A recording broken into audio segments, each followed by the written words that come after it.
Actually, so we're back. This is Riders of the Dawn. Welcome, gentlemen. Welcome to the sunny sky of California behind our backs. So, what are we talking about today? Today, we're going to talk about The Way of Kings. Way of Kings by Brandon Sanderson. And why don't we'll call it the Stormlight Archive. There are 2 books. There are 2 books. One is coming. Yeah, of a planned 10 books? 10 books, yeah. I thought it was like a trilogy of trilogies and then like one extra or something. No, that's Mistborn. Mistborn's a trilogy of trilogies? Okay. So this is a 10-book series. Yes. And the first 2 books are quite hefty on their own. So if Sanderson makes it to the end of this 10-book series, it should be longer than Malazan, actually.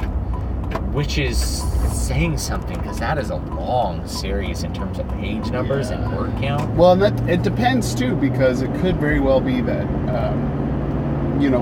book lengths vary, and the first couple of Malazan books are long, but the last 6 or 7 are really long. Yeah. So, Way of Kings is what, 300,000 plus? Yeah, I think Way of Kings is 350,000 words, and I think Words of Radiance is like 450,000. It's substantially bigger, and really long. Malazan actually kind of makes sense to me. I think the first book, Gardens of the Moon, was 200,000 words. Yeah. That was the first book that I think Stephen Erickson actually published. Which is surprising that he was able to publish a book that long as his first book. Yeah. As a series. And as a series. Patrick Rothfuss kind of did that same thing. Yeah. Because Name of the Wind is pretty long. It's over 200,000 words. Usually your first books, they're not going to even look at it if it's over 100,000 because it costs too much to print. Yeah. And we're talking traditional publishing. Yeah. We're not talking indie publishing. Yeah, indie publishing, you can do whatever you want, but indie publishers are going to see a 350,000 word book, and other indie publishers are going to be like, cool, there's 5 books of your series. Yes. Yeah. I bet you got to split that into 5 books if you want to sell things. Versus having like one epic tome. They're like, you're going to end up selling an epic tome for 99 cents. Why not sell 5 little tomes for 99 cents each? Yeah. Make more money. Or sell the first one for free. And then the second one maybe for free, and then the third one for 99 cents. Yeah. And then by the time you get to the 5th one, you can charge $2.99. Yeah, you'd actually, that's actually a quick thing. Is like you'd probably make more money if you're writing long books. Split them up. You'd be like, here's part 1, part 2, part 3. Give away part 1, sell part 2, part 3 for 99 cents and $2.99 respectively, and you'll sell more copies of more books and get more reviews than if you had a single epic tome for $4.99. Yeah. They're not people won't buy it. But people will try a free book and review it, maybe, and really you're gonna sell your series on the reviews of the first book, not your reviews of the last book. Yeah. Just to buy the way, it's just reality, Return of the Jedi didn't have to be that good. and the proof of the pudding is in the eating, because episode 1, 2, and 3 were garbage, but they were still epically successful. Yeah.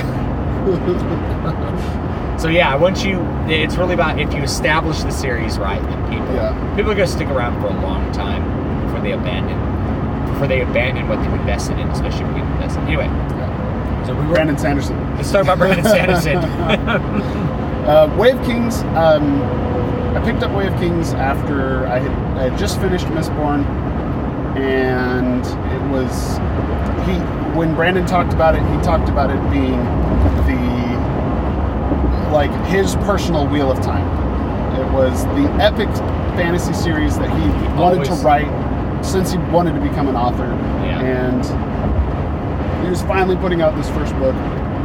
So I was really excited to read it because I love epic fantasy. And it delivered in every conceivable sense. We talked about Way of Kings before, and there's something about it that gives you this love of all the characters, first of all, which makes you want to continue reading about the characters in subsequent books. It gives you a beautiful insight into the world for the first time, and then it creates creates rising tension in a perfect way, because you get the sense that even though the main character Kaladin is a slave and basically cannon fodder, that he's progressing in some way, and he's making his life and the life of his people better. There's like a huge amount of character growth, and it's done really well. It's a really, really good piece of craft. The structure of it, I think, really supports the story in a way that other author. I mean, like, okay, so I'm going to just talk about the structure a little bit and how I think it supports that growth in that story. The book is split into several sort of books, several parts, several acts, I would say. And between each act, there's a set of interludes. And what those interludes provide you is a couple of things. They provide you some background information on the world. They drop hints and give you scenes of things that will be explained in future books that are also interesting in themselves, which is a hard thing to do. So, there's parts where you have these characters at this weird shallow lake called Pure Lake. Yeah, and you're like, I don't know what this is. It's just kind of interesting. Yeah, and there's not really conflict. You get the sense that the guy's a fisherman and the fish have left, but then these people coming through asking questions he thinks are weird because they're trying to catch fish, but they don't understand how to catch fish in the Pure Lake. So then he goes and he talks to this woman who you think is his lover, but like it's clear that their cultural mating rituals are different. It's just like a little snapshot. It's like a little aphorism of this particular area in this massive world. But it's really there to give you a hint, because the men who were there, the foreigners, they're from the main sequence of the story, but you don't really know who they are yet. You probably will in future books, because it's planned that way. In the interludes also, you have these past scenes. You have these scenes of the past that provide context for what Kaladin is going through in the main sequence of the narrative. So the book starts off with this battle scene, and the battle scene is Kaladin. But you don't know that it's... You don't know it's him. He's a command. Actually, the book starts with like... a peon, No, it starts with the... way back in time. Yeah. With the... There's two prologues, which is interesting. So there's one that's like completely, I have no idea what's happening. It's these people, and they have these swords, and they have obviously just won some crazy battle, and they all take their swords and they stab them into the ground in a circle and walk away. And that's the beginning of the book. Yeah, that has a big impact. Then the second prologue is... I don't think it's not from Kaladin's perspective. It's from the perspective of another soldier. Yeah. He's really afraid in this battle, but like his commander is like making him brave. Yeah. And he's really scared. And then you finally see this quote shard bearer with this great sword, and he gets terrified. And that's when the scene ends. And the next thing you see is Kaladin as a slave. Yeah. And so you've seen him as a commander, and then you see him. The next time you see him, he's literally the lowest being on Earth. Yeah. Is where he's like been pushed down to, and that immediately creates a couple of things in the reader. First of all, it creates tension because you want to know what happened. Yeah. That's the big thing. It's like, how did this happen? And so he provides that with a couple of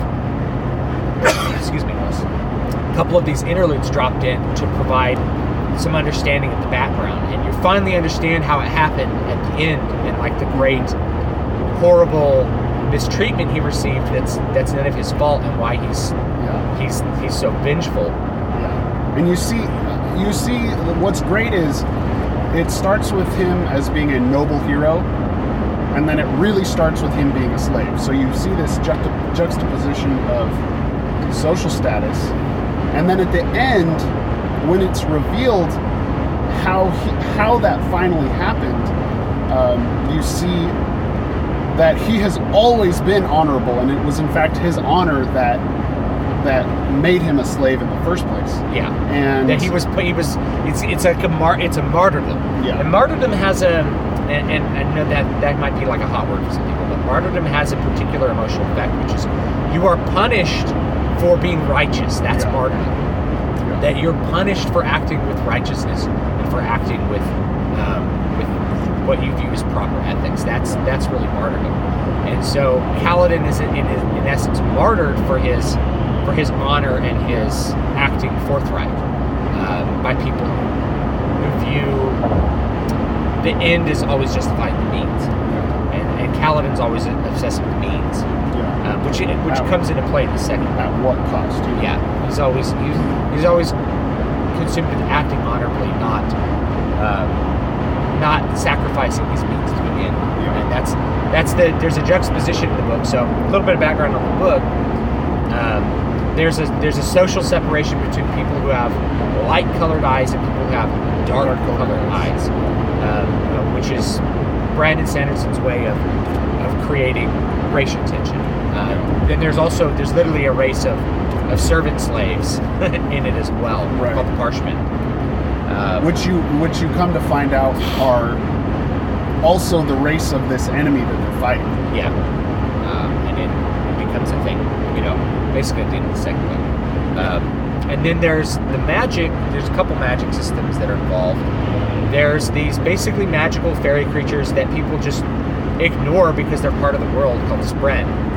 And Kaladin gets to know a Spren as a person. They don't have personality. They're just little creatures, they're little mushies, but he somehow this Spren befriends him while he's stuck in the slave's cage.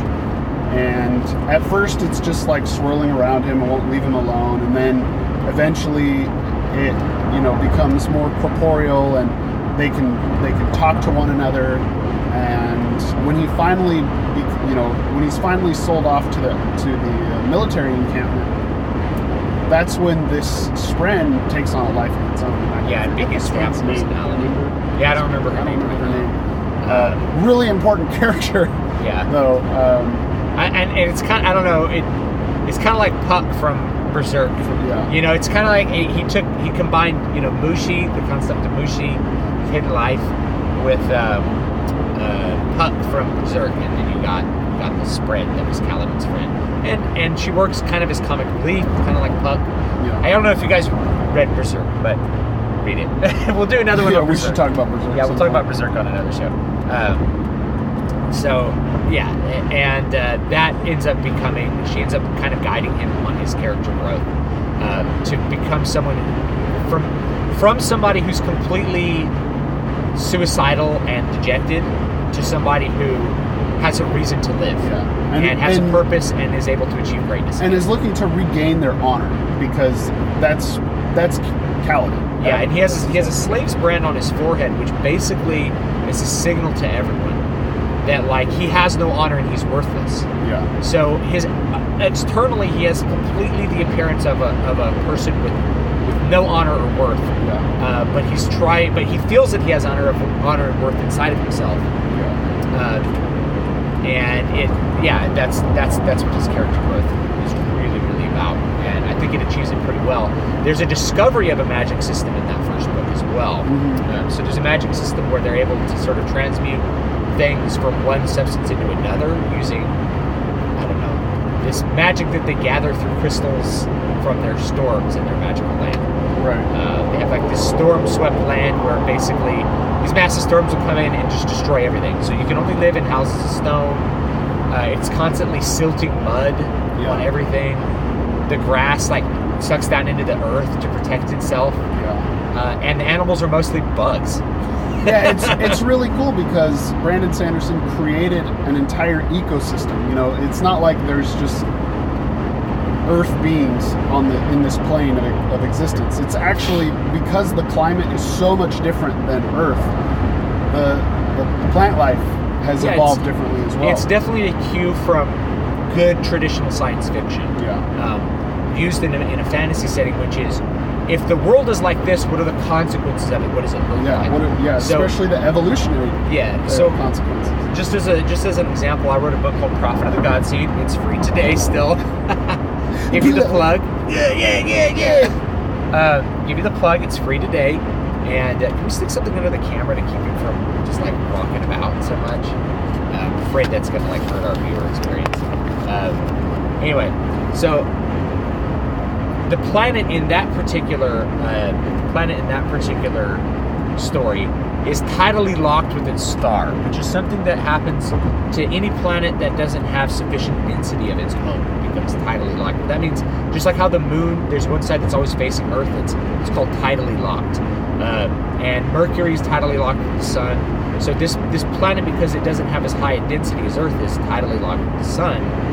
But that creates an ecosystem where one side is burning hot and the other side is freezing cold. And this is Prophet of the Godseed. Yeah, this is Prophet of the Godseed. This is my book. Yeah. And so then I went from there and like, what would the ecosystem look like? Well, you'd have a habitable zone in the middle. You'd have storms that went from one side to the other. You couldn't really live on the dark side, and if you did live on the dark side, it'd have to be with assistance of like massive amounts of technology to overcome the cold. And then that created the world, and then that created all the cultural elements in it. So you just kind of, that cascades down to create your characters. Yeah. So Way of Kings does this really, really well, and you've heard us talk about this before if you've been listening to the podcast for a long time. You have a setting which creates all the rule sets and all the things which are going to create characters. Characters are born from settings. Yeah. And then the characters act out the plot. Yeah. So what you get with Way of Kings is you get a really unique setting, because you imagine this world where storms are rising from one side and sweeping across the continent to die on this other side. And the storms are so violent and so powerful that you can't have plant life as you know it. Yeah. So the plant life is adapted to that environment, and people are adapted to their environment. People's culture is adapted to that environment. People's behavior, their structures, their food, everything's adapted to this environment. And the storms bring magic, which adds that next element. So the society's built around the storms. And what's interesting in these interludes is that you see plant life that would be more natural to Earth, which is completely foreign from that world. And so at some point you think, well, wait a minute, they don't have like this rock grass that sucks back down into the earth. Yeah, it's like, I've heard in this land that you can just walk on the grass. Yeah, the grass lets you walk on it. Yeah, and it's something like the characters in the main part of the story are just like, that's not real. Or there's just like dirt, that you can just pick up. Yeah. So it's really cool because it's created this juxtaposition not only of characters but of cultures, of environments, which is really cool too, because you don't have the Star Trek syndrome where every planet is just a mono environment. Yeah, you have different environments on one planet. Yeah, and that's really cool. Star Wars did it too. It's like the ice planet Hoth. Yeah, it's like a whole planet of ice, but most planets have some ice, and well, I don't know. Our planet has some ice and some really hot places too. Got some cold places and some hot places.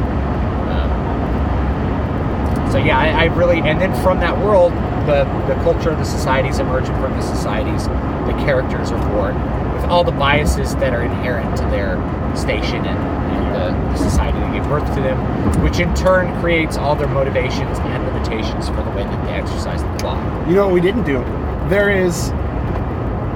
We didn't actually talk about the second prelude.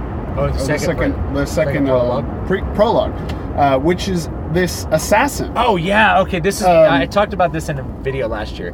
It's a really, really great piece of craft for what you want to do with magic systems. Yeah. So you have this assassin Szeth. And so before we really get into it, this is something that Brandon Sanderson did in Mistborn, and he did it using this character in Way of Kings, which was he explains how the character thinks about their magic from their perspective, so that the audience understands not only how powerful they are, but also their limitations. So this character Szeth goes through and basically assassinates the king of this land, which in turn starts the war, and that's already taking place in the rest of the book. Yeah, and he does it through he lashes the people to. He shows 4 different ways that he uses his magic to basically throw people around and completely own the crap out of them. Yeah, and walk on walls like a kung fu ninja. Yeah, it's really good. And what's also important about that scene is that establishes that this is part of the world. Mm-hmm. So when you see it happen at the end of the book, it doesn't you accept it. Yeah, it doesn't surprise you. You accept it. Yeah, and as an aside, I understand that kung fu is from China and ninjas are from Japan. It was racially insensitive. It was racially insensitive of me. Sorry. But it's so cool. You watch this guy just roll into a palace full of the most hardened knights, and you actually see 2 of the main characters there trying to defend the king, and he just blows past them like they're he owns the crap out of them like they're flies, and and they're wearing this magically strength enhanced shard plate that makes them uber strong and fast. And he's just like, whatever, lol. Yeah, and so it's a really good set of scenes. I do kind of want to touch on book 2. Okay, let's briefly talk about book 2. Okay, I don't want to give a bunch of spoilers, but I'm not as big a fan of book 2 as I am of book 1. Book 1 I thought was pretty much a perfect fantasy book. Book 2, no, I didn't. I thought it was pretty flawed compared to book 1, and there's a couple reasons.